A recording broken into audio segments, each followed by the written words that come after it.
ایمان کو بڑھانا ہے تو اپنے آس پاس لوگ ایسے لوگوں کو ڈھونڈو جو ایمان والے ہوں. سب سے بہترین میں نے بتایا شروع تو کرو اپنے ماں باپ کے پاس بیٹھ کے سیکھنے سے، پھر میدان کھلا ہے آگے. تیسری چیز ہم نے بہت ڈسکس کی 3-4 دنوں میں، تفکر اور تدبر.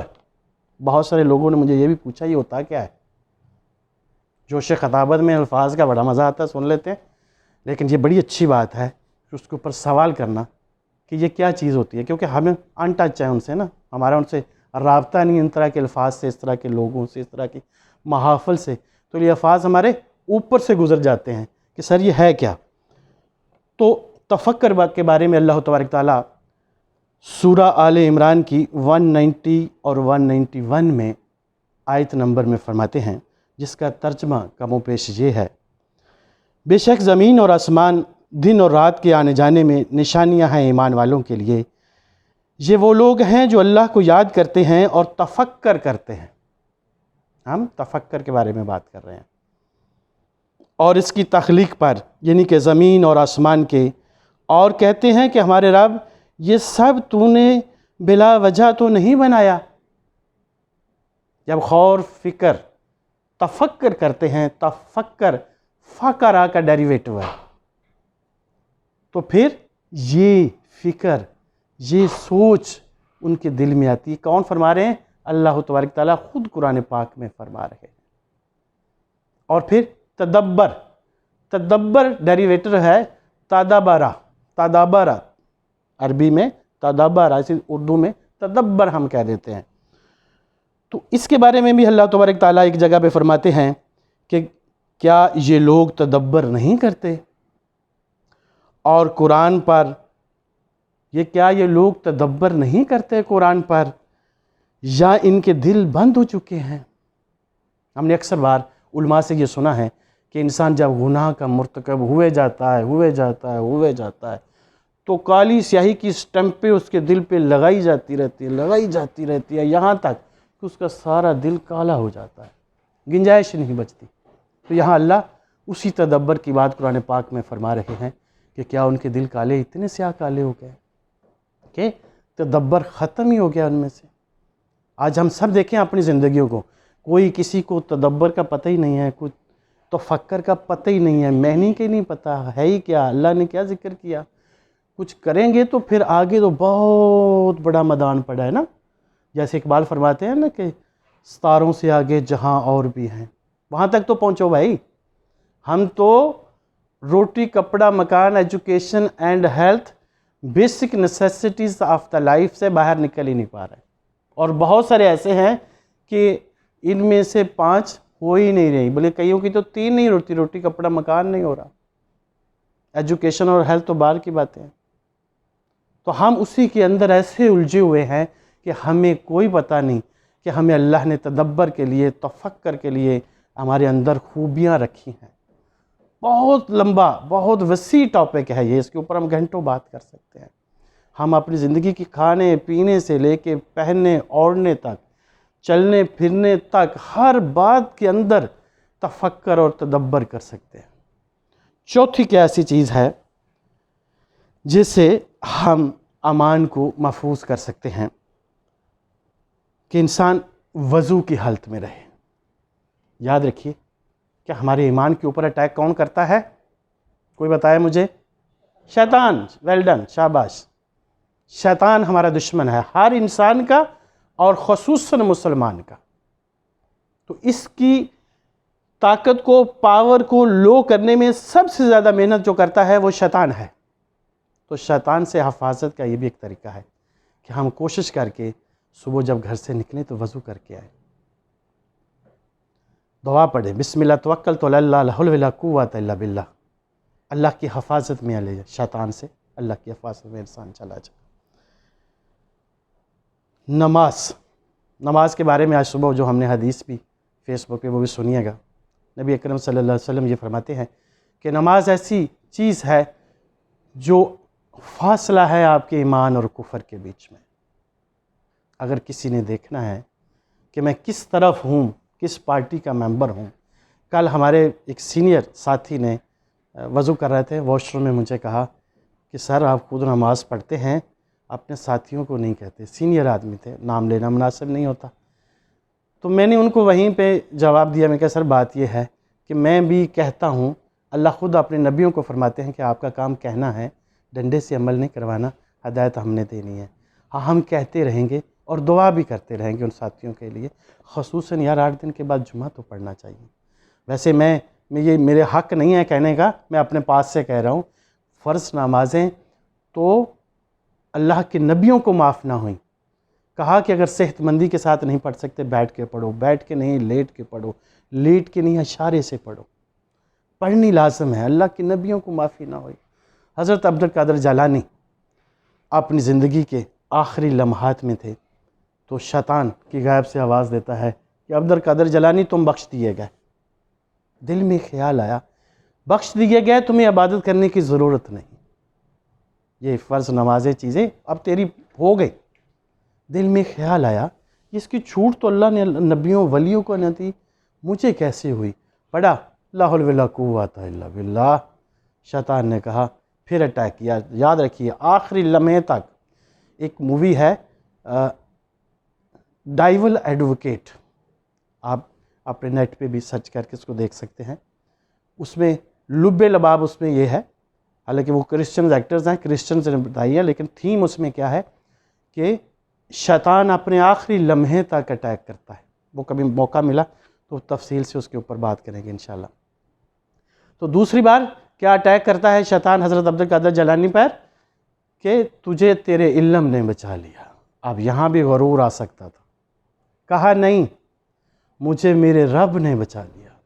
ایمان کی حالت آخری لمحے تک اگر آپ ایمان میں ہو، اگر آخری لمحے تک ایمان گیا تو سب کچھ گیا.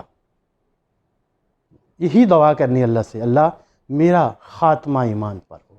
جس کا خاتمہ ایمان پر ہوا اس کے پاس ہونے کے 100% چانس ہیں. اگلی بات چھٹی جو ہم کرنے جا رہے ہیں وہ یہ ہے کہ اگر سکون چین ایمان کو بوسٹ چاہتے ہو تو اپنی زبان کو معطر رکھیے اللہ کے ذکر کے ساتھ. جب آپ وضو میں کر کے آئے، ہم نے ایک تسلسل سے چیزوں کو ڈسکس کیا، تو آپ کام کرتے ہوئے بھی اللہ کا ذکر کر سکتے ہیں، کوئی بھی. دیکھیں ذکر کے لیے بہت بڑے بڑے کلموں کی ضرورت نہیں، استغفر اللہ بھی اللہ کا ذکر ہے، لا الہ الا اللہ بھی اللہ کا ذکر ہے. پہلا کلمہ، پہلے کلمے کا ہاف لا الہ الا اللہ، یہ بھی اللہ کا ذکر ہے. اللہ میں کہتا ہوں بسم اللہ، اللہ کا ذکر ہے. ٹھیک ہے، آپ کچھ کریے اور پھر اس کے ثمرات دیکھیے زندگی میں کیا ہے.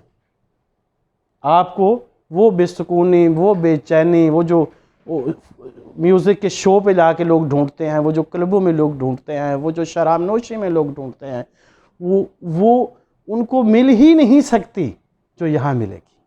لیکن ہے طریقہ، فارمولا، تھم رول کیا کہ کر کے دیکھیے. یہ سچائی آپ کے تجربے کی محتاج ہے.